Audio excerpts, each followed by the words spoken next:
You're watching Let the Quran Speak, and now we answer your questions. If you have a question, visit our website, QuranSpeaks.com. Dr. Shabir, the question is, I love music and it helps me vent. I'm so tired of thinking that every time I listen to something I love, it's haram. I'm not trying to disrespect Islam, but I find it so upsetting that there is pretty much almost no halal entertainment for us. How do you respond to this question, Dr. Shabir? Yeah. So before we answer the question directly, let's think about some broad principles. For us to say that something is haram in Islam, meaning prohibited, it must come from high authorities. The highest authority we know is God. So we ask ourselves, did God say anything about this? Now, some people try to say that some verses of the Quran speak about music. They refer to the 31st chapter of the Quran, Surah Luqman, where the story of Luqman is being told. And at the beginning of that chapter, it speaks about some people who purchase what's called lahw al-hadith, so as to misguide people from the revelation that was being given to the Prophet Muhammad, peace be upon him. So lahw al-hadith here, they say this is music. Well, they can only say that music can be incorporated under this broader umbrella category of what is called lahw al-hadith. The lahw al-hadith means something that is of no use. It's something like, a pastime that is of no benefit, either to people in this world or in the life hereafter. So when you think of the life hereafter, if you're praying or fasting or so on, you're doing some kind of religious activity that'll benefit your life hereafter. If you're working out, you're exercising, you're earning a living and so on, all of that is beneficial for this life. So lahw al-hadith is like speech that has no bearing on either of these things. More so, the verse is saying that, the people were using that to detract from the message which came to the Prophet Muhammad, peace be upon him. So we have to imagine, as the Quran says elsewhere, that the disbelievers are instigating each other and says, وَالْغَوْ فِيهِ لَعَلَّكُمْ تَغْلِبُونَ.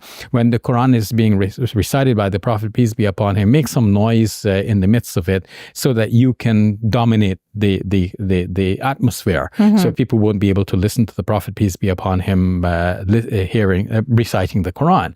So that's a very different thing that is being condemned here. It's not only that people are speaking of and using things that are of no benefit, but they are using it to detract from the message which came in the Quran. So you can hardly apply that to music. And now, thinking about whether music is beneficial or not, we know from experience that music has some benefit. And of course, one has to think about how beneficial it is, how much of it to use, and so on, everything in moderation. And then the type of music, is it benefiting you or harming you? What is it doing for you or doing to you? So one has to choose wisely. But, one cannot just simply in a blanket way classify all of music as lahw al-hadith. So we can't really pin this on the Quran. As for narrations from the Prophet Muhammad, peace be upon him, who is our next highest authority, the references to him are not so very clear or not very authentic.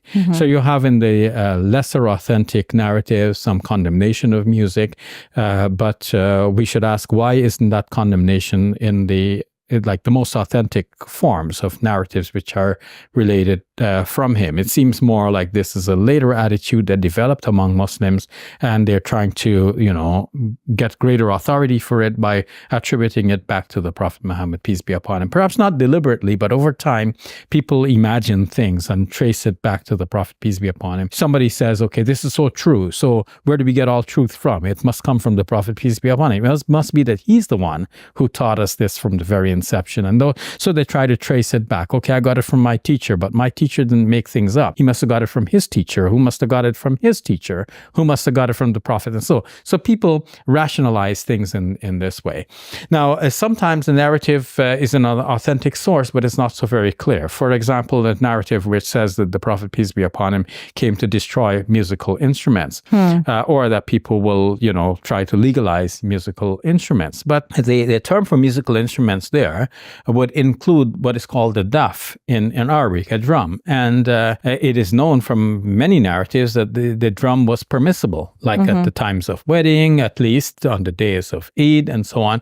And we can hardly imagine that something would be like morally reprehensible, but you allow it on the day of Eid, right? Because the day of Eid is not only for celebration, it's for the worship of God, remembrance of God, and so on. So altogether, we should say that there is nothing clear and authentic either from the Hadith or clear from the Quran, that music should be prohibited. And so we can say to people, use of it as much as is good for you, the type that is good for you, and devote more time to the remembrance and the worship of God. Thank you for this insightful and comprehensive answer to the question, Dr. You're Shabir. welcome. Assalamu alaikum. Welcome to Muslim Media Hub, the new home of Let the Quran Speak. Here we spread positivity and good. We help people experience the beauty of Islam and help them appreciate and understand Muslims. This beautiful building we purchased at cost $2.3 million.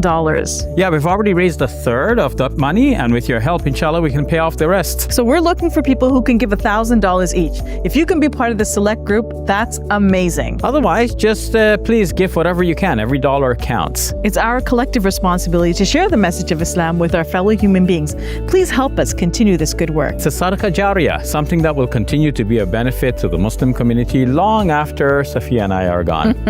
Please support our work at MuslimMediaHub.com. Your support is zakat eligible and tax deductible. May Allah bless you and your loved ones today and always. Assalamu alaikum. Assalamu alaikum.